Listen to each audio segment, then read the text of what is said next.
이제부터 과연 남북이 통일하면 어떤 일이 벌어질지 한번 살펴보도록 하겠습니다. 자, 먼저 경제적인 측면을 한번 살펴보도록 하겠습니다. 남과 북의 통일, 경제적으로 이득이 될까요? 네, 앞에 팻말이 있으니까요. 득과 실 중에서 들어주시면 됩니다. 하나, 둘, 셋. 하나, 둘, 셋. 다 득이야. 삼득이 나오셨습니다. 굉장히 의외이라고 생각을 했던 게 우리가 통일이 되면은 항상 생각했던 게 그 북한에 있었던 그 식량난이나 아니면 빚이나 이런 것들을 우리가 다 뭐 갚아줘야 된다 이런 생각을 좀 했었어가지고 오히려 이게 어떻게 득이 될 수 있을까? 그러니까 어떤 부분이 득이 될까요, 선생님? 제가 경력이 좀 특이하잖아요. 네. 기자 생활 24년째인데 15년을 북한을 취재를 했고 또 북한학 박사학위를 받았고 북한 관련 방송도 진행한 적이 있어요, 제가. 예. 그런데 생각을 하면 할수록 저는 확신을 가지게 됐습니다. 통일하면 돈을 벌 수 있어요. 어떻게요? 지금 많은 불필요한 비용들을 줄일 수가 있습니다. 진짜? 그리고 지금 대한민국 경제 안 좋잖아요. 네. 고령화 이런 상황들.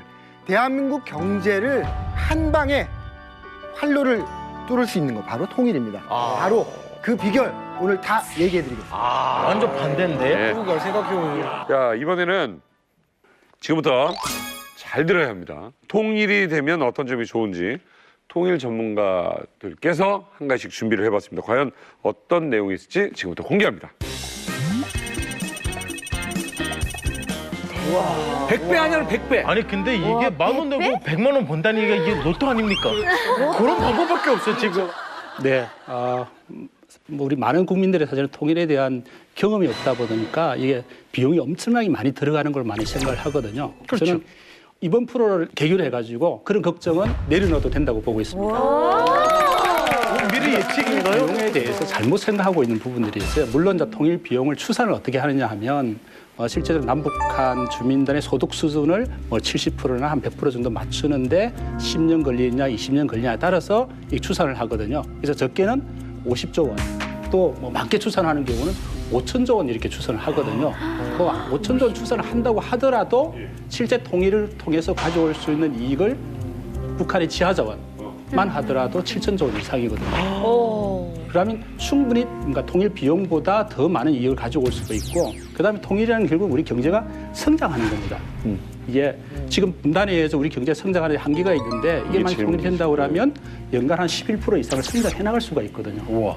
그러면 우리한테 엄청난 경제적 부를 가지고 경제 성장률이 제일 걱정 아니에요? 사실 어느 맞습니다. 나라는. 지금 우리가 2%대, 3%대에서 그 이상 올라가지 못하고 있거든요. 예. 그다음에 1인당 GDP도 3만 불에서 좀 정체되어 있는데 통일이 된다고 그러면 9만 불까지 올라갈 수 있다는 거예요. 9만 불까지 올라갈 수 있다는 거예요. 9만 불이요? 그러면 지금 우리 주머니 속에 돈이 들어오는 게 한 3배 이상 된다고 생각해 보세요. 굉장히 그 경제적 강국이 될 수 있는 거거든요. 그 숫자가 좀 많아서 그런데 혹시 좀 쉽게 얘기해 주시면 안 될까요, 이게? 예, 이렇게 한번 보겠습니다. 네. 우리가 GDP의 한 1% 정도, 그다음에 연간으로 해가지고 한 17조 원 정도, 거기에 만약에 우리가 통일 비용으로 부담을 한다고 하면 이게 가져올 수 있는 경제 성장률이 11% 이상이 되기 때문에 최소한 10배 이상의 경제적 부를 가지고 올 수 있고 또 통일이라는 게 통일 특수라는 게 경제적으로 생기게 됩니다. 북한 자체에 대한 개발이라든지 그다음에 국제 자본들이 들어가지고 그걸 통해서 우리 엄청난 또 부를 만들어낼 수가 있거든요. 또 한 가지 북한의 기름이 그 얘기 많이 하더라고요. 예, 있습니다. 석유 이게 얘기? 제 이야기 하는 게 아니고요. 이미 오래전부터 북한 지역 내에 원유가 매장돼 있는 것을 탐사도 하고 했거든요. 경제성은 있습니까? 있습니다. 그래서 전체적인 매장량의 규모는 한 600억 배럴 정도. 600억 배럴이요? 예, 배럴이고 그다음에 그중에 실제 채굴이 가능한 원유만 하더라도 한 50억 배럴 정도거든요.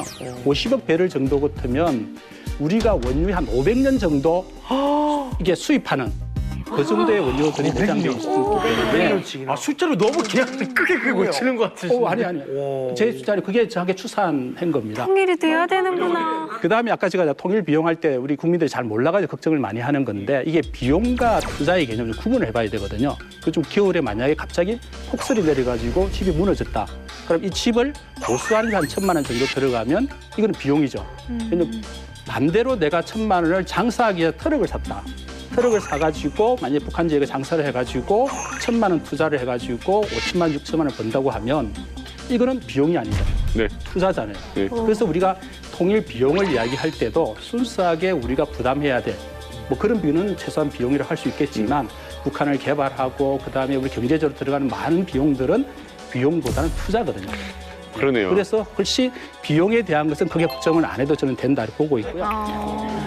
그다음에 또 우리가 통일이 안 돼가지고 지출되는 비용이 있죠.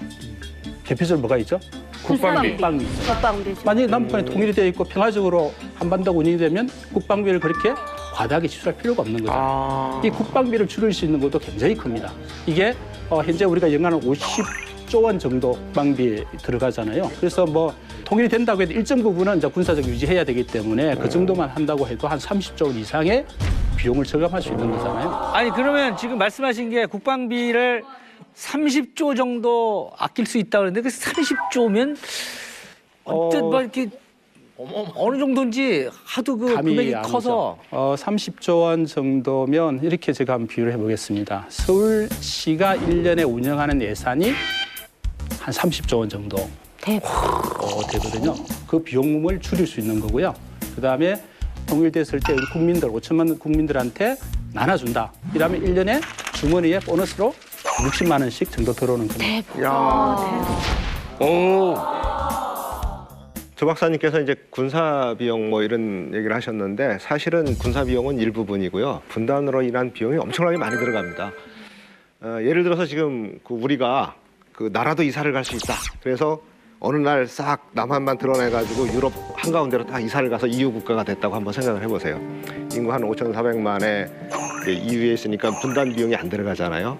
그러면 국방비를 비롯해서 이제 그런 사회적 갈등 비용 이런 걸 생각한다면은 그런 비용이 안 들어간다고 생각하면 상당히 그 최강국이 될 수 있습니다. 그러니까 뭐 유럽 내에서도 독일, 프랑스 그 버금가는 그런 국가가 될 겁니다. 그래서 저는 통일이 그래서 대박이다. 뭐 아닌 편익이라고 표현하는데 통일 편익이 통일 비용보다는 훨씬 많다는 것은 전문가 사이에서는 거의 이론의 여지가 없다고. 사실 통일을 연구하는 학자들 대부분이 분단 비용은 소모 비용이라고 생각하고 또 통일에 됐을 때 들어가는 비용은 투자 비용이라고 생각하는 다 동의를 하는 것 같아요. 그리고 이 투자 비용이라는 건 저희 다음 세대가 그걸 누리는 거거든요. 실제로 한국 기관도 아니고 미국에 있는 골드만삭스라는 아주 보수적인 그런 연구기관이 있는데 2009년도에 이분들이 한반도를 연구를 했어요. 그게 뭐냐면 통일을 연구한 거예요. 통일이 됐을 때 30년, 40년 이후에는 지금 속도로 프랑스나 영국이나 독일이나 일본이 성장을 하더라도 대한민국이 3, 40년 후에는 이 나라들을 앞선다. 고 그 사람들이 결론을 내렸어요.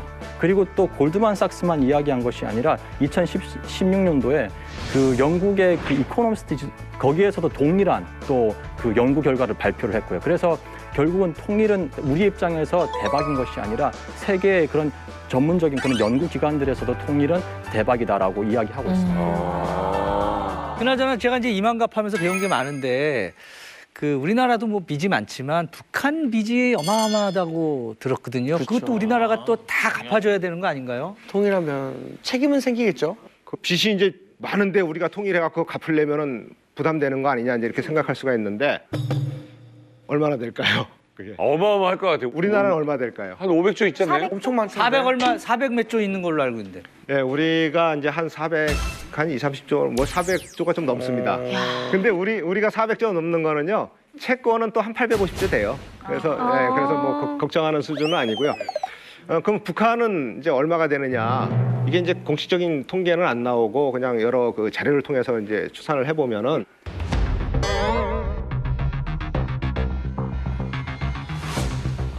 한 13조에서 한 19조 이렇게. 달러요 아니면 원이죠, 원. 그거밖에 없어요? 그거밖에 없다고요? 우리가 400조가 넘는데 네. 거기 13조, 19조 이렇게 붙이면은 뭐 별표가 날까요, 안 날까요? 그쵸. 이 빚이라는 게 대기업이 많겠어요, 영세 이 조그만 대기업. 소기업들이 대기업이 많겠어요. 많죠. 대기업이 많은 그쵸. 겁니다. 그러니까 경제 규모가 크면은 채무가 많은 거예요. 근데 북한이 이제 13조에서 19조 되는데 그 중에 사실은 10조 정도는 구소련에 대한 채무였어요. 근데 소련이 이제 분열되고 나서 러시아가 이제 갚아라. 그래서 이제 돈 없어서 못 갚는다 이러다가 협상을 계속 해가지고 결국은 러시아가 10조 원 중에 90%인 9조를 탕감을 해줬습니다.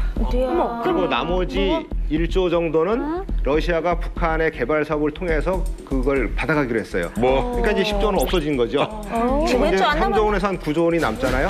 얼마 안 근데 이게 남았네. 이제 동유럽 국가들에 대한 거하고 이제 일본 채무. 그러니까 70년대 중반 이전 채무들입니다. 오래된 건데 그 북한이 또 뭐가 있냐면은 그 일본하고 수교 협상을 할 때마다 나오는 게 우리는 받아온 그 대일 배상 청구권 문제가 있어요. 근데 그거에 대해서 일본이 통상 제시하는 게 한 2, 3조 정도? 그 정도는 자기네가 줄 용의가 있다 이렇게 얘기를 해오고 있습니다. 끝났네. 빚이 없네. 이게 더 많은 거죠. 받아올 돈이. 이야. 네, 그래서 사실은 뭐 우리가 빚을 갚아야 된다 이런 것은 규모도 크지도 않고 거기서도 돈이 생기는 거죠. 아니 독일도 우리나라처럼 옛날엔 분단 국가였잖아요. 동독 서독 해가지고. 근데 좀 통일돼 있잖아요. 지금 현재 그 독일 상황은 어때요? 독일이 1990년에 통일을 했습니다. 그래서 제가 20년이 되던 2010년에 제가 현장에서 취재를 한 적이 있었는데요. 20년 만에 독일은 선언했어요. 이제 우리는 통일로 인한 경제적 부작용을 다 우리는 이겨냈다. 우리 20년 만에 해냈다. 그리고 분단국에서 이제 유럽연합의 기관차. 그렇죠. 유럽연합을 쥐고 흔드는 게 메르켈 아니겠어요? 네. 그런 그렇죠. 메리켈. 경제 강국입니다. 지금 GDP 규모로 세계 4위고요. 정치 외교적으로는요 유럽의 최고 나라가 됐어요. 독일은 지금 최고 그렇게 나라죠. 됐습니다. 예, 최고 나라.